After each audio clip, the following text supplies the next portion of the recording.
Hello everyone, this is Harpreet Singh. Welcome to our channel study for sure. आज हम बात करेंगे ब्रह्मांड के ऐसे रहस्य के बारे में जिसकी हमेशा से इंसान खोज करता रहा है, यानी कि गॉड पार्टिकल। गॉड पार्टिकल आखिर ऐसा क्या है इसमें कि इंसान इस दौड़ में लगा हुआ है, और हिग्स बोसोन किसे कहते हैं वो भी चीज़ें कवर अप करूंगा। उससे पहले आपसे छोटी सी रिक्वेस्ट है, प्लीज़ हमें आपके सपोर्ट की बेहद ज़रूरत है। सब्सक्राइब, लाइक और शेयर। देखिए, अभी के लिए यूनिवर्स ये आज तक का सबसे बड़ा रहस्य बना हुआ है। कहीं ना कहीं वेरियस साइंटिस्ट लाइक न्यूटन हो गए या फिर आइंस्टीन हो गए, इन्होंने कई थ्योरीज दी हैं। आइंस्टाइन ने तो एक बार ये भी कह दिया था कि दो चीज़ें इनफाइनेट हैं, एक यूनिवर्स, एक स्टुपिडिटी। अपनी थ्योरी E=mc² भी इन्होंने दी। वेरियस चीज़ें इन्होंने यूनिवर्स के बारे में बताई, लोगों को ये भी बताया कि यूनिवर्स एक एक्सपेंशन पर है, एक्सपेंडिंग स्टेट पर है। और देखो, यूनिवर्स के रिगार्डिंग वेरियस थ्योरीज आई हैं आज तक, जैसे कि simulation theory, steady state theory, या फिर जियोसेंट्रिक होगी, या फिर गैलेक्टिको सेंट्रिक थ्योरी, और उसके बाद आती है इन्फ्लेशनरी बिग बैंग, जिसको कि काफ़ी वायबल बनाया जाता है। अभी तक ये थ्योरीज इतनी समझो प्रूवन नहीं हुई राइट नाउ, बट ये भी है कि ये थ्योरीज को गलत भी नहीं कहा जा सकता। वहीं पर आपने वेरियस न्यूज़ आउटलेट्स में देखा होगा कि पीटर हिग्स को वेरियस चैनल्स ट्रिब्यूट पे कर रहे थे, क्योंकि उनकी मृत्यु हो जाती है 94 की एज में। ये एक ऐसे फिजिसिस्ट थे जो कि इंग्लैंड से बिलोंग करते थे, ब्रिटिशर थे। और देखो, इन्होंने मास ऑफ सब एटॉमिक पार्टिकल्स के रिगार्डिंग काम किया था, जिसमें हमें पता चलता है कि गॉड पार्टिकल यानी कि हिग्स बोसोन जो है वो बहुत ही महत्व रखता है किसी चीज़ को मास देने में। और पीटर हिग्स को ये इंस्पिरेशन कैसे मिली, आपके दिमाग में डेफिनेटली ये भी क्वेश्चन होगा। देखो, ब्रिस्टल में पीटर हिग्स जब अपना स्कूल अटेंड कर रहे थे, तब इनकी मुलाकात होती है पॉल डायरैक के साथ।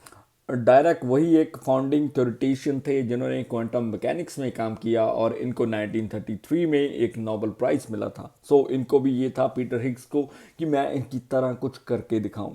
और श्योरली देखो, इनको टाइम पर तो नहीं वो चीज़ें मिल पाई, बट द फैक्ट इज़ कि देर आए दुरुस्त आए, बाद में इनकी थ्योरी को रिकग्नाइज किया गया और हमें मिला हिग्स बोसोन, जिसको हम गॉड पार्टिकल के नाम से भी जानते हैं।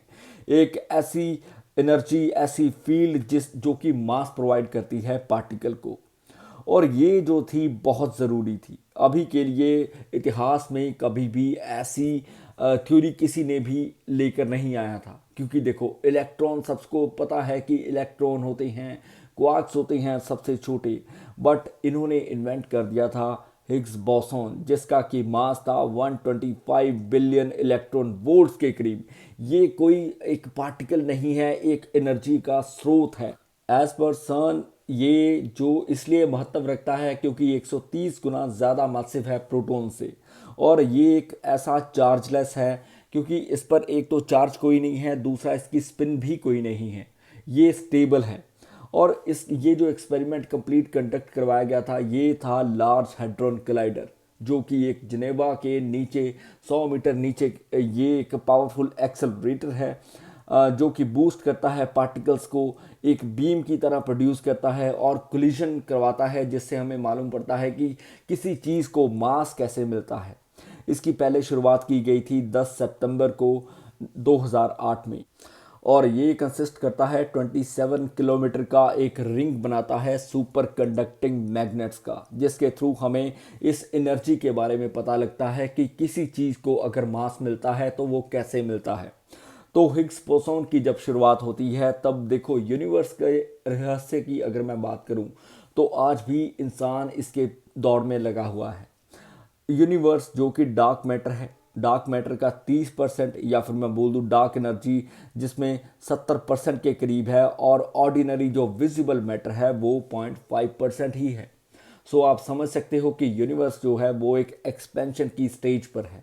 ये हम सभी को पता होगा, बट इंसान जो है वो अभी भी various telescopes, various mission conduct करवाता है कि कहीं ना कहीं हमें कुछ ऐसा मिले कि हमें पता लगे कि यूनिवर्स की शुरुआत कैसे हुई, और हम जैसे लोग कहीं और भी हैं या नहीं।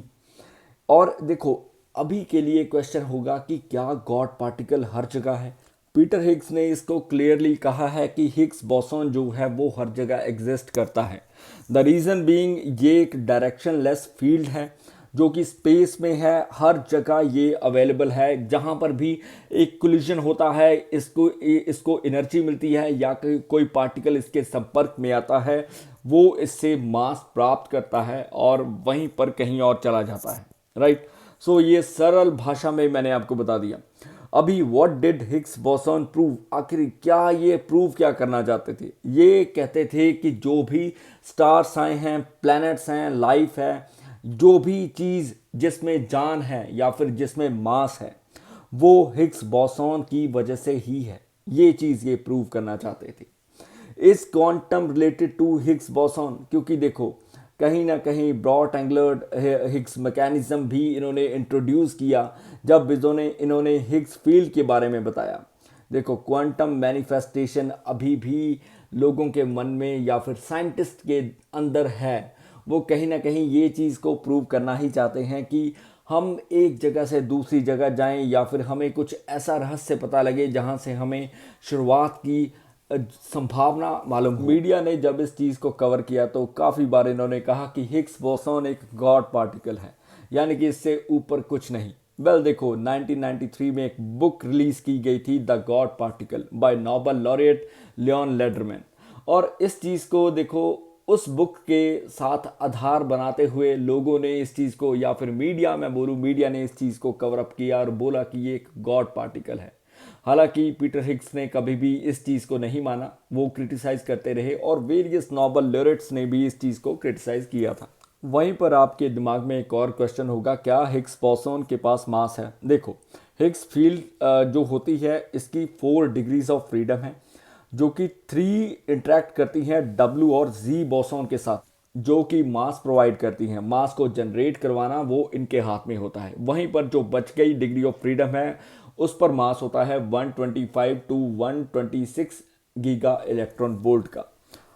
और जो लार्ज हैड्रॉन कोलाइडर था वो इसी चीज़ को प्रूव करने में लगा हुआ था कि जो हमें मास मिलता है वो हिग्स फील्ड के द्वारा ही मिलता है। और यही काम को देखते हुए पीटर हिग्स को नोबेल प्राइज़ भी दिया जाता है इंग्लैंड के साथ, जो शेयर करते हैं 2013 में। और अभी के लिए आपके दिमाग में क्वेश्चन होगा, आखिर W और Z पार्टिकल्स या फिर W और Z बोसॉन्स होते क्या हैं?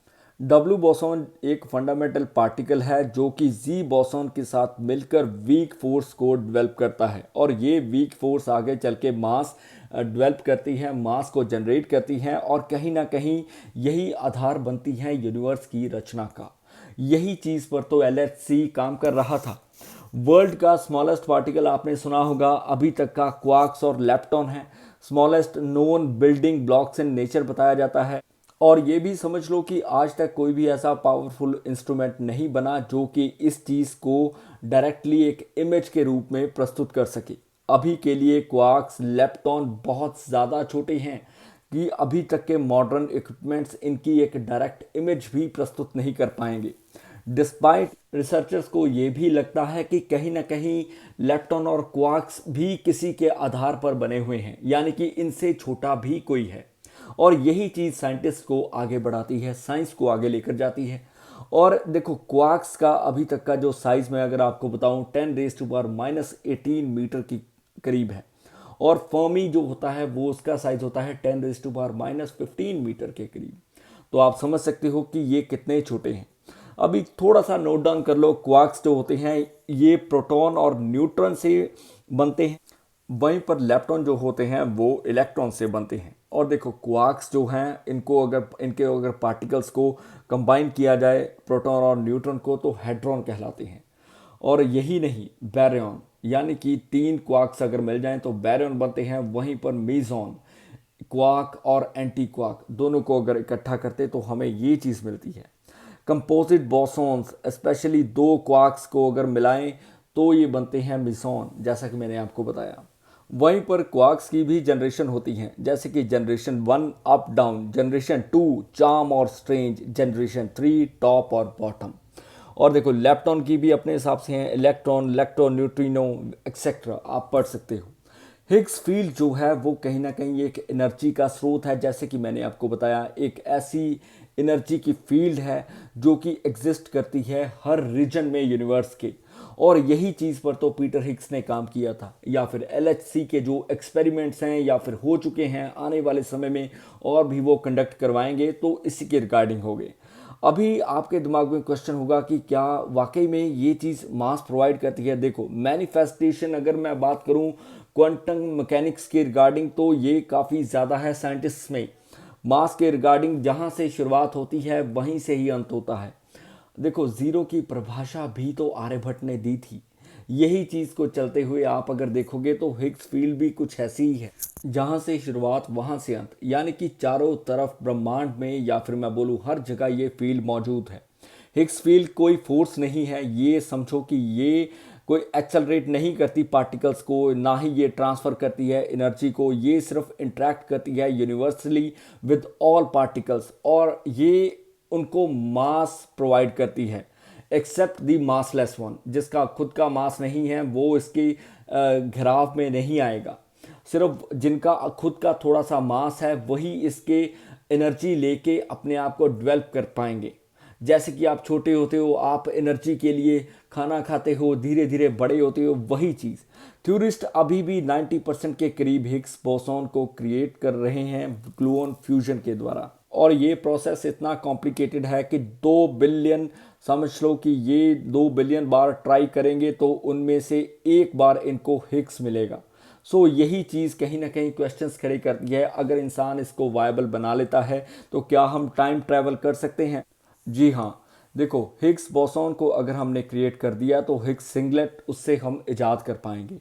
हिग्स सिंगलेट एक ऐसा माध्यम होगा जो कि एक डायमेंशन से दूसरी डायमेंशन में जंप करवा सकता है, क्योंकि चाहे मार्स तक पहुंचना हो, चाहे ब्रह्मांड के किसी भी और प्लैनेट तक पहुंचना हो, तो कई लाइट ईयर्स लगते हैं इंसान को। वहीं पर दूरी जो है वो कहीं ना कहीं काफ़ी ज़्यादा हो जाती है। सो इसको हमने अगर कवर करना है या फिर पास्ट और फ्यूचर में ट्रैवल करना है, तो माना जाता है कि ये चीज़ें बहुत ज़रूरी थी। ये था आज का साइंस के बेसिस पर लेक्चर हिग्स बोसॉन या फिर मैं बोलूँ पीटर हिग्स के ऊपर। आई होप आपको पसंद आया होगा। किसी प्रकार की भूल होगी तो मैं क्षमा चाहूँगा। प्लीज़ लाइक, सब्सक्राइब, शेयर और comment. May you have a successful day ahead. जय हिंद।